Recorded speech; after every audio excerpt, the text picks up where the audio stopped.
or wonderful. And I need to stop that. I need to stop. Someone give me a new word. So instead, I'm going to say.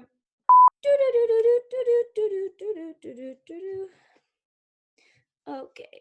Hello and welcome to another episode of Backstage with Brenna. My name is Brenna and we are still in quarantine. Today I am here with a very special guest in our Young Alumni series. Everybody, put your hands together for Julio Chávez. Hey everyone, what's up?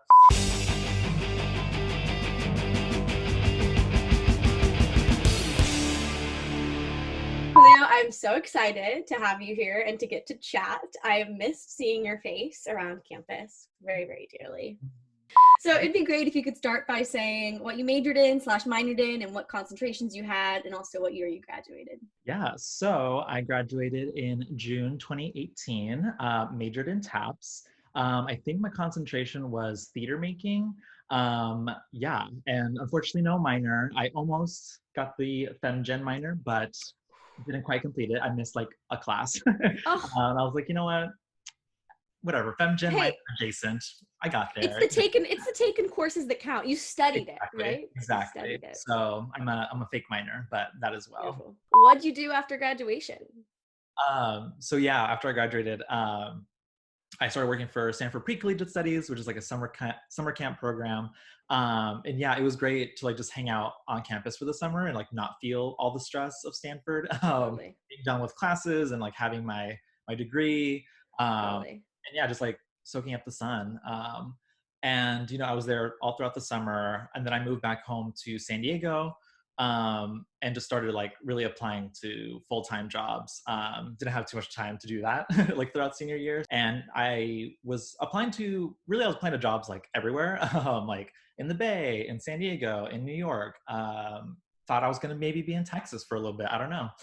But yeah, I was like on the job hunt and like really wasn't getting much many bites. I wasn't getting like my callbacks or whatever follow-ups. And so I was like, you know, like I've been in New York before. I did Stanford, New York. I was like, wait, were we both fall quarter people? Yes. Oh my God, yes. I was. Did you work for the 52nd Street Project? Yeah, I was in Stanford, New York, fall 2016. Okay. Yeah. Oh my God, yes. Oh, it's a lot about the program too. But yeah, so I was like, you know what? I've been in New York. I have some, you know, community out there, and I really thought like, I don't get why these New York folks aren't falling out with me. I'm great. And I was like, you know, maybe it's because I don't live in New York, and like, understandably, they want to hire you. They might want you to like start right away. So anyways, I literally packed my bags and I was like, I'm going to go to New York. I decided to make the move. I took a red eye Halloween night from San Diego to New York. Wow. Landed at like 8 a.m. and like showed up to the apartment like, okay, I'm here, like let me in. Yeah, and then oh my God, it was just a lot. It was just days of applying to jobs, and I reached, like I said, the community I had out there, like literally everyone I was reconnecting with. I'm like, hey, I'm looking for a job, so if you hear anything, let me know. Yeah. So yeah, I was just ready to make it work, and thankfully it is, because I'm still here. So yeah, it's been a wild ride since then. It's been almost 2 years since I've been in the city. Oh my goodness. And so when you finally landed that first job, what was it, and what field was it in? Yeah. So I guess if to be very technical, when I first moved to New York, I actually got a job at a farmer's market to like help pay rent. Yeah, totally. And then I got really lucky. I applied to this nonprofit called the Moth, which it's funny because I first heard about the Moth actually through my internship at the 52nd Street Project, like when I interned there during Stanford, New York. So yeah, so like I think when I saw like, you know, a job posting for it, I just hopped on it. And I'm now an assistant producer there for their community and education programs. So could you also give a rundown of what the Moth is and does for viewers who don't know? Yeah, so the Moth is a nonprofit that teaches and like celebrates the art and craft of storytelling. So we have like multiple series. We have like a podcast. We have our Story Slam series, which is basically like open mic events.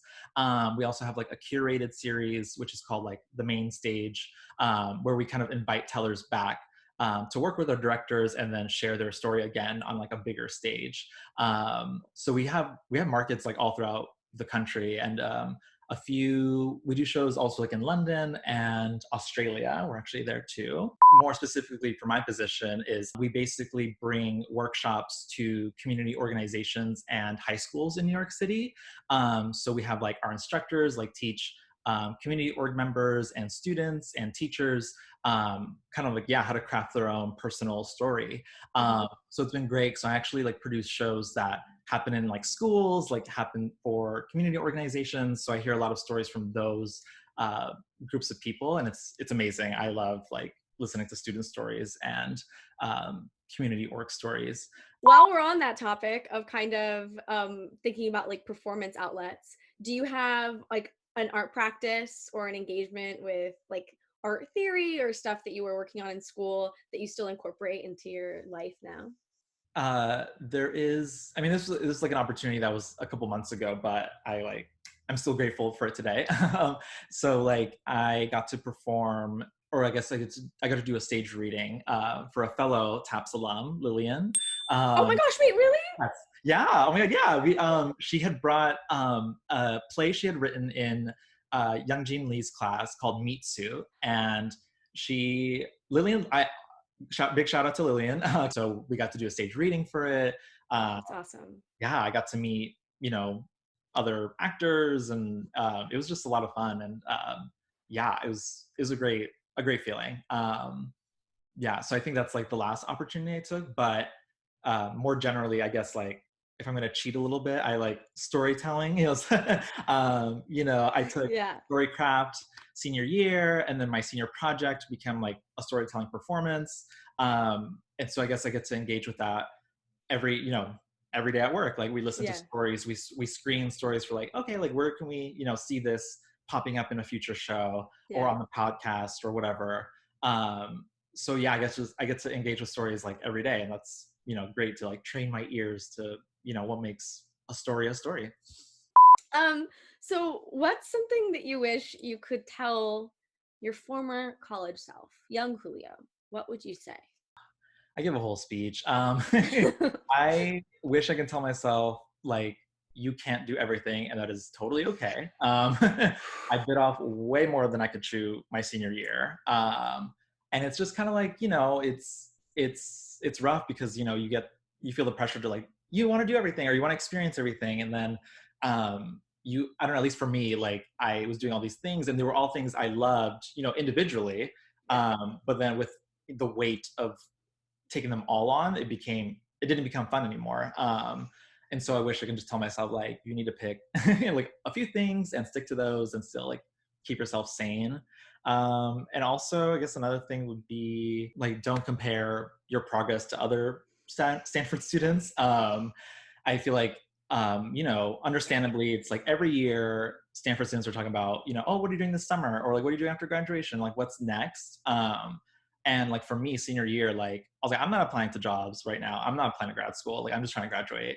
And so like, I think once I got like past that, whatever mentality of like comparing myself to others, I was like, I'm good. Like I'm perfectly happy with my degree and like not having a job lined up right now.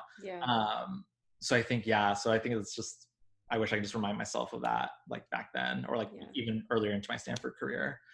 It's so hard to not get into the mindset that like there's one path that everyone is on. Yes. And that if you feel like you're not on it or not at the right pace, like something is wrong. Exactly. Yeah.